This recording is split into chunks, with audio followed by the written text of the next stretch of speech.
So today we're going to work on a simple pitching and chipping technique. It is something I've touched on before, but I'm going to go a little bit more in depth today. So, I see all the big names giving out chipping and pitching advice of cock the hands early, hold them through.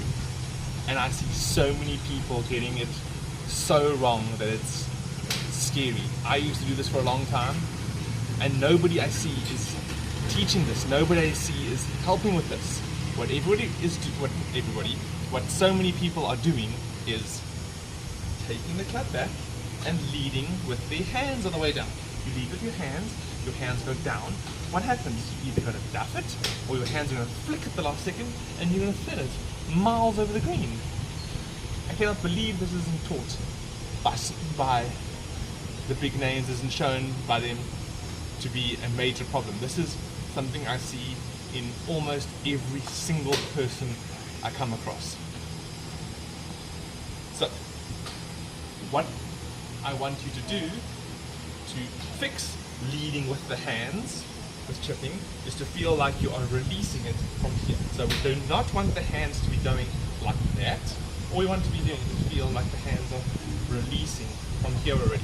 So, backswing, no wrists. You want to feel like it's just shoulders and chest turning. Shoulders and chest turning here. So turn back, and from there, feel like it's your normal turn, but instead of leading with the hands, you feel like you're leading with the club head. Goes and releases through. So, this is over exaggerated, but this is to show you what the feeling should be like. That's what you want to feel. If you turn nicely with that, your low point is low for a very long time and much easier to get slightly behind it and slide along the ground, get underneath it, or clip it perfectly. So, what I mean by that is we get the club down here early and it slides along. So, slow-mo is like this.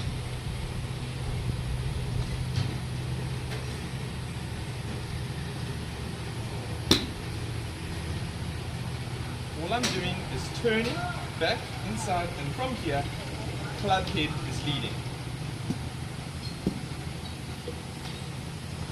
The person who did this so well, but it wasn't taught like this, was Sevi.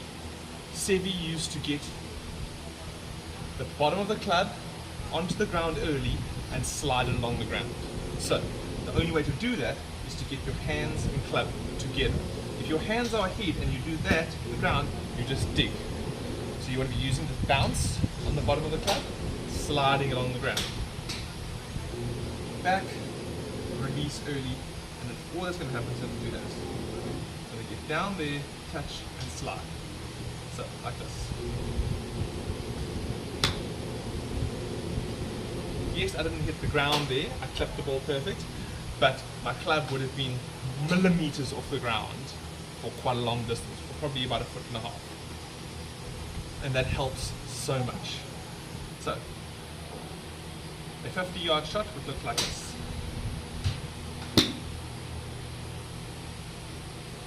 I hit slightly behind that, and I can feel that on the mats. But the thing about the mats that's also good is you can feel if you're going bouncing or if you're sliding. If you're able to slide underneath on the mat, then you know you're using the bounce nicely. If I come down too steep, we'll bounce and thin it like this. You can hear that ground and then thin with it. So, what you want is to feel like you're down and sliding. The only way to do that is to get the hands releasing early.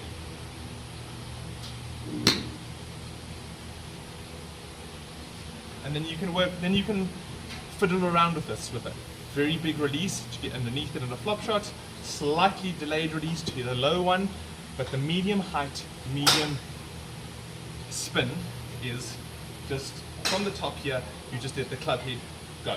Almost feels like the club head is leading. You're not flicking it, but the club head is leading the dancer. That's what you want to feel.